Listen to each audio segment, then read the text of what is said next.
그 윤석열 총장 같은 경우는 조금 또 이 뭐랄까 상황이 좀 다른 것 같은데 또 본인이 진짜 나오실까 말까 사실 관심도 좀 있었는데 진짜 나올까? 근데 진짜 지금 선언을 하셨죠.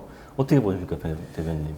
윤석열 전 총장 같은 경우는 글쎄 뭐 검찰총장이 어쩌다 이런 걸 다 떠나서 물론 이제 그분 최재형 감사도 그러시고 두 분 다 서울대법대를 나오셔서 고시 합격했으니까 어떻게 본인들의 지적 능력에 대해서는 내가 대한민국의 1%다 이런 자부심을 가지실 수는 있겠지만 그게 딱 정치랑 연결되는 지점이 어려운 게 있고 그렇죠. 그리고 최근에 이제 좌충우돌이 좀 일어나고 있는 것 같아요. 뭐 대변인이 갑자기 그만두신다든지 뭐 이런 일들이 벌어지는 거 보면 이분이 대한민국이란 5천만 국민을 이끌고 정치적 리더로서 대한민국의 앞으로의 5년의 먹고 살 방안에 대해서 좀 준비가 다 되셨을까.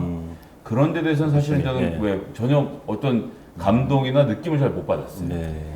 근데 저는 이 부분을 약간 분리해서 생각해 줄 필요는 있을 것 같아요. 그러니까 이제 저는 윤석열 전 총장 쪽에 가까운 사람들이 있을 거 아니에요. 그래서 많으시잖아요. 근데 그분들 얘기로는 그러니까 이게 정치 참여 선언이라는 거, 대권 도전을 하면서 그렇죠. 대권 출사표는 아니라는 거예요. 그래서 지금은 왜 정치를 하는지 이 말씀을 우선 드리고 그다음에 이제 이재명 지사처럼 다음에 이제 대권 예비 후보 등록을 했잖아요. 그죠? 이재명 지사는 이제 당내 경선에 그죠? 당내 경선 예비 후보 등록 하고 이제 출마 선언을 하게 된 거니까 이런 또 기회가 있을 거겠죠. 뭐 이제 7월 12일 날 예비 후보 등록을 하고 또 얘기를 할 수도 있고 아니면 당내 경선 과정에서 얘기를 할 수도 있을 텐데 지금 그 김성애 대변인께서 말씀하시는 것처럼 그런 과정에 대권 출사표를 따로 던질 때는 반드시 그 얘기를 해야죠. 한 포인트가 지금 저희가 좀 얘기를 나눠야 될 부분이 지금 최재형 전 감사원장 이야기도 좀 나눠야 되는데 이 검찰 조직을 지키기 위해서 또 법치를 지키기 위해서 자기가 나왔다는 명분이 지금까지 쌓여온 과정이 있지 않습니까? 근데 최재형 감사원장은 그런 게 하나도 없어요.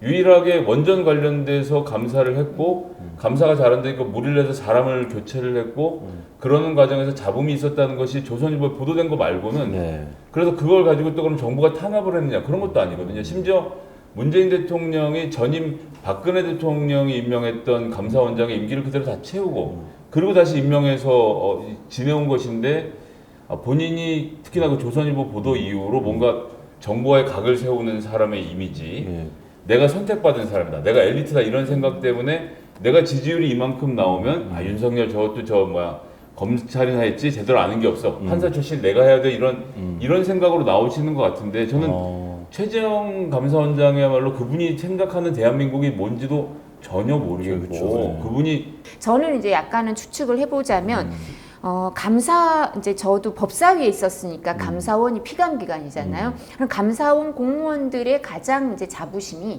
국정 전반을 알고 있다. 이거예요. 그러니까 이제 감사원장도 사실은 법관으로 있다가 감사원장으로 가서는 이제 국정 전반을 들여다 보면서 본인이 생각했던 거와 다른 그 시스템 운영, 국정 운영 시스템이 내가 생각한 거와는 다르게 되구나. 그렇다면 그리고 감사원장을 해보니까 한계를 느끼고 그래서 내가 이거는 감사원장이라는 걸 내가 생각이 다른 이 정부에서 하면서 시스템이 이렇게 운영되는 거에 대해서는 내가 좀 애국심을 가지고 뭔가 해봐야겠다 이런 생각을 하셨을 수 있는데 더 자세한 해명이 있어야 될 것 같고요. 그리고 이제 월성 원전 감사 과정에서 어려움은 이제 언론에 보도가 됐지만 다른 과정에 어려움도 있었을 수 있겠죠. 그리고 감사위원들이 계속 청와대를 갔어요. 김조원 민정수석도 뭐 감사원 사무총장을 했던 분이 가고 지금 민정수석이 이름이 헷갈리는데 이제 누구죠? 누구신가? 그 민변하시던 그죠? 감사위원 임기를 안 마치고 청와대에 가서 지금 민정수석을 또 하고 계시고 그리고 김호수 검찰총장을 계속 그 전에 감사위원으로 밀어넣으려고 하고 그런 건 알 수 있는 거잖아요. 객관적인 거잖아요. 제가 말씀드린 거.